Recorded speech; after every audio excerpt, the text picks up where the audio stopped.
Madam, দুধ।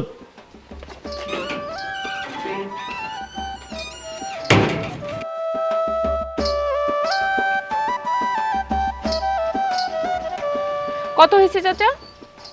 2500 টাকা হয়েছে। এই নেন চাচা আপনার টাকাটা। ম্যাডাম, একটা কথা কইতাম। জি চাচা বলেন। আমার একটা পোলা আছে, কলেজে ভর্তি হইব। তো আমার 10,000 টাকার খুব দরকার। ওই 10,000 টাকা না হইলে আমার পোলারে আমি কলেজে ভর্তি করতে পারব না। আপনি যদি আমারে 10,000 টাকা হাওলাত দিতেন খুব উপকার হইতো। আমি আপনার সময় মতো সব শোধ করে দেব। আরে আমি টাকা আপনাকে কই থেকে দেব? আমার কাছে এত টাকা নাই। ম্যাডাম, আমি গরিব মানুষ। আমি আপনাকে সবাই রে সারা মাস বলে দুধ দিই। আপনি আমারে বিশ্বাস করতে পারেন। আরে চাচা আপনাকে বললাম তো, আর তাছাড়া 1-2 হাজার টাকা হলে একটা বিষয় ছিল, কিন্তু 10,000 টাকা আমি আপনাকে চিনি না জানি না, বাড়িঘর কোথায় না কোথায়, আমি কোন ভরসায় আপনাকে টাকাটা দেই বলেন তো? ম্যাডাম, আমি তো গরিব মানুষ। আমার ওই পোলাডারে নিয়েই আমার অনেক স্বপ্ন। আমার পোলাডা কলেজে ভর্তি হইব। আর বেয়াদবি নিয়েন না ম্যাডাম, আমি তো দেখতেছি আপনার কাছে টাকা আছে। আপনি আমার এই 10,000 টাকা হাওলাত দেন, আমি আপনার সময় মতো শোধ করে দেব। আর যদি শোধ করতে না পারি, আমি আপনার দুধ দিয়ে শোধ করে দেবো না। সবই বুঝলাম চাচা, কিন্তু আপনিই দেখেন আমি আপনাকে চিনি না জানি, আপনার বাড়িঘর কোথায় তাও আমি জানি না। আপনি এখানে দুধ দেন, মাস শেষে টাকা নিয়ে যান। আমি আপনাকে এতগুলো টাকা দিব, আপনি যদি আর না আসেন, পালায় যান, আমি কোন ভরসায় দেই? তখন তো আমি আর আমার টাকা ফেরত পাবো না। আমি আপনাকে টাকা টাকা দিতে পারবো না। ম্যাডাম, গরিব হইতে পারি কিন্তু চোর না। আমরা খাইটা খাই। আপনি আমার উপর বিশ্বাস রাখতে পারেন। আরে চাচা, এখানে সব দুধওয়ালারাই দুধ দিয়ে যায়, মাস শেষে টাকা নিয়ে যায়। তাই বলে কি আমি সবাইকে ধার দেনা দিয়ে বেড়াবো নাকি? আরে ধর আমি টাকা দিতে পারবো না, জানতো। ঠিক বলছেন ম্যাডাম, এরকম গরিবদেরকে সাহায্য করা একদমই উচিত না। আরে ভাইয়া দেখেন না, উনি মাস শেষে দুধ দেয়, টাকা নিয়ে যায়। এখন বলতেছে ওনার ছেলের কিসের জন্য না পরীক্ষা টরীক্ষা কি 10,000 টাকা লাগবে, এখন আমার কাছে চাচ্ছে। আপনিই বলেন ওনাকে আমি কোন ভরসায় টাকাটা দিব? তাই তো। আসলে ব্যাপারটা কি জানেন, দোষ কিন্তু আমাদের না, দোষ হচ্ছে ওনাদের। এই যে দেখেন না, প্রতিদিন কত কষ্ট করে দুধগুলো নিয়ে আমাদের বাড়ি বাড়ি আমাদেরকে পৌঁছায় দেয়। তারপরে কি করে, কোনো রকম টাকা না নিয়ে আবার বাড়িতে চলে যায়। মাস শেষে এসে আমাদের কাছ থেকে 3,000 টাকা নিয়ে যায়, যেটা ওনার প্রাপ্য। এটা উনি ভুল করতেছে না? এটা তো অনেক বড় ভুল করতেছে। আপনি যা বলছেন সবই বুঝলাম, কিন্তু ভাইয়া এই যুগে কি কেউ এইভাবে হেল্প করে?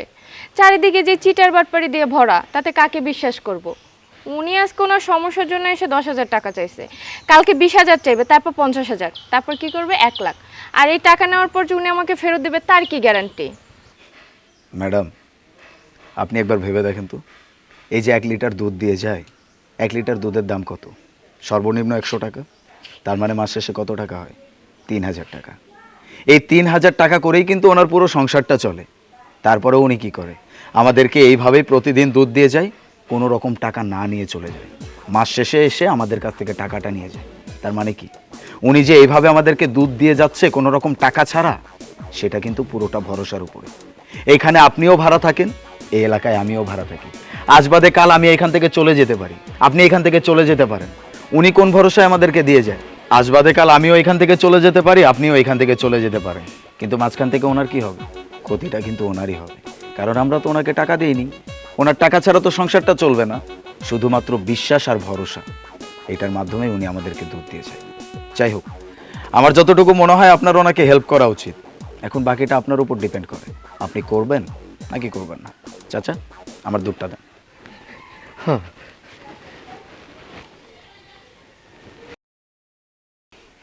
কালকে টাকা নিয়েছেন। জি।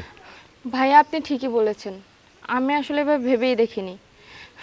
জানেন, আমিও একবার এরকম বিপদে পড়েছিলাম। স্যার, একটা কথা বলবো ভাবছিলাম, কিভাবে যে বলি বুঝতে পারছি না। আপনি এত শাই ফিল করছেন কেন? আপনি কি বলতে চাচ্ছেন সেটা বলুন। স্যার, আমার আগামী মাসের স্যালারিটা যদি অ্যাডভান্স দিতেন তাহলে ভালো হতো। আসলে কি হয়েছে, আমার মা অনেক অসুস্থ, হসপিটালে ভর্তি, কিন্তু আমার কাছে কোনো টাকাই নাই। মিস মাহি, এভাবে বলার কিছুই নাই। আপনি আমার অফিসের খুব ভালো একটা এমপ্লয়ি, আপনার পাশে দাঁড়ানোটা আমার দায়িত্ব। আপনি কোনো চিন্তা করবেন না, আমি আপনার অ্যাডভান্স স্যালারির ব্যবস্থা করে দিচ্ছি। কিন্তু মানে আজকে তো পসিবল না, কারণ আজকে আমাদের অ্যাকাউন্টস ক্লোজ হয়ে গেছে। আপনি একটা কাজ করুন, আপনি কালকে সকাল সকাল এসে টাকাটা নিয়ে যান। স্যার আপনাকে অনেক ধন্যবাদ। আসি স্যার, আসসালামু আলাইকুম। ওয়ালাইকুম আসসালাম। আসলে চাচা, এই দুনিয়ায় কখন কোথায় কে বিপদে পড়ে বলা যায় না, তাই আমাদের উচিত তাদেরকে হেল্প করা সাধ্য অনুযায়ী। আমি আপনার সাথে বেয়াদবি করে ফেলেছি, অনেক উল্টাপাল্টা কথা বলেছি, আপনি কিছু মনে করবেন না। এখানে 10,000 টাকা আছে, এটা আপনি রাখেন। এটা ফেরত দিতে পারলে দিবেন, আর না হয় দুধ দিয়ে পরিশোধ করে দিবেন। ম্যাডাম, আপনি আমার আজকে যে উপকার করলেন, এই উপকারের ঋণ আমি কোনোদিন শোধ করতে পারবো না, এটা শোধ করার মতো না। তাই আমি আল্লাহর কাছে 2 হাত তুলে দোয়া করি, আল্লাহ আপনারে ভালো রাখুক, সুস্থ রাখুক, আপনি সুখী হন, আল্লাহ আপনারে আরো উন্নতি দেখ। আর ম্যাডাম, আপনি কোনো চিন্তা করেন না, আমি সময় মতো আপনার টাকাটা আমি ফেরত দিয়ে দেবো। আসি ম্যাডাম, আসসালামু আলাইকুম। ওয়ালাইকুম আসসালাম।